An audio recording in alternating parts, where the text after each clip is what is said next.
लोग मुझसे बहुत सारे सवाल पूछते हैं और वे जानते होंगे कि मैं आपका इंटरव्यू ले रहा हूं, पर हम शब्दों में फंस जाते हैं। क्या हम तनाव को कोई परिभाषा दे सकते हैं? मैं आपको ये बताना चाहता हूं, कुछ सालों पहले जब मैं पहली बार अमेरिका गया,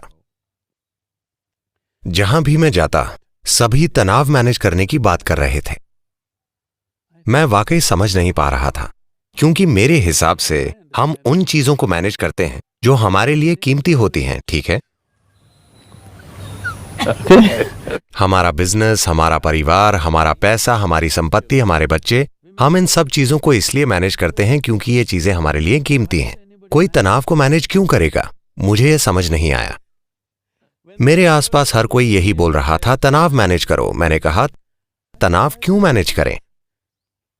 मुझे बाद में समझ में आया कि इन लोगों ने मान लिया है कि तनाव उनके जीवन का एक हिस्सा है। Stress is not a part of your life. तनाव जीवन का हिस्सा नहीं है। तनाव इसलिए है क्योंकि आप अपने सिस्टम को संभाल नहीं पा रहे। तनाव आपके काम की वजह से नहीं है। प्रधानमंत्री तनाव की शिकायत कर रहे हैं, चपड़ासी भी तनाव की शिकायत कर रहे हैं। इनके अलावा हर दूसरा व्यक्ति भी कह रहा है कि उसकी नौकरी तनावपूर्ण है, और बेरोजगार लोग भी तनाव में हैं। उनके पास करने को कुछ नहीं है, तब भी उन्हें तनाव है। आप अपने काम से पीड़ित हैं, अगर आपको काम से निकाल दें तो क्या आप आनंदित हो जाएंगे? नहीं। तो तनाव नौकरी की वजह से नहीं है। बात साफ है ना? बात बस यही है कि आप अपने शरीर, अपने मन, अपनी भावनाओं, अपनी ऊर्जा और अपनी केमिस्ट्री या किसी भी चीज को मैनेज करना नहीं जानते। आप इत्तेफाक से जी रहे हैं, तभी सब कुछ तनावपूर्ण है। आप ऐसी कार में बैठ रहे हैं जिसका कोई स्टीयरिंग ही नहीं है, या आप अपनी कार में बैठते हैं, अगर आप यहां मोड़ते हैं तो कार कहीं और मुड़ जाती है।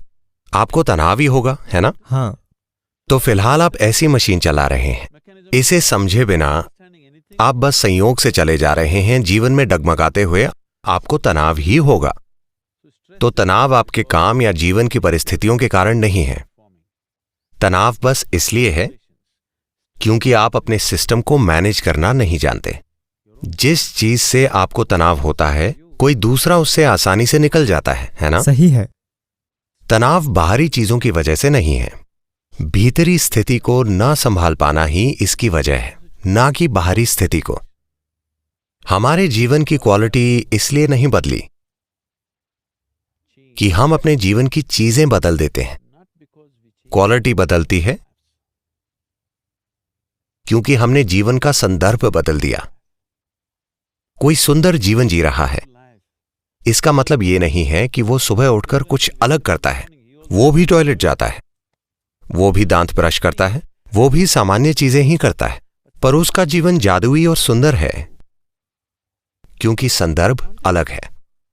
कुछ लोगों के साथ तब होता है जब वे किसी के प्यार में होते हैं। वे वही काम कर रहे होते हैं, अचानक किसी से प्यार हो गया और सब कुछ बदल गया क्योंकि उनके जीवन का संदर्भ बदल गया है।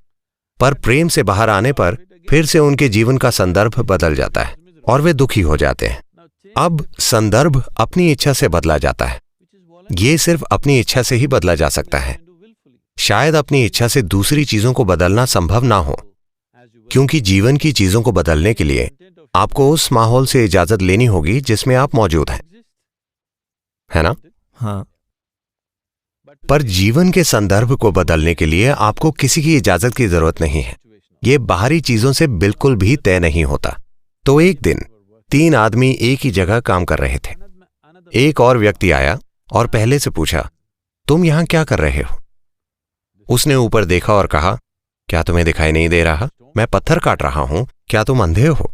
उस व्यक्ति ने अगले आदमी से पूछा, तुम यहां क्या कर रहे हो? उस आदमी ने ऊपर देखा और कहा, अपना पेट भरने के लिए कुछ काम कर रहा हूं। जो मुझे करने को कहा जाता है मैं वही करता हूं, मुझे बस पेट भरना है। वो तीसरे आदमी के पास गया और पूछा, तुम यहां क्या कर रहे हो? वो आदमी बहुत आनंद से खड़ा होकर बोला, मैं यहां एक सुंदर मंदिर बना रहा हूं। वे सभी एक ही चीज कर रहे हैं, पर उस काम का उनका अनुभव पूरी तरह से अलग है। हर इंसान अपने जीवन के हर पल में इन 3 तरीकों में से एक अपनाकर कोई काम करता है, और इसी से उसके जीवन की क्वालिटी तय होती है, न कि उसके काम से। आप कितना सरल काम कर रहे हैं या कितना मुश्किल काम कर रहे हैं, इससे जीवन की क्वालिटी नहीं बदलती। आपके काम का संदर्भ क्या है, इससे जीवन की क्वालिटी बदलती है ना? बिल्कुल।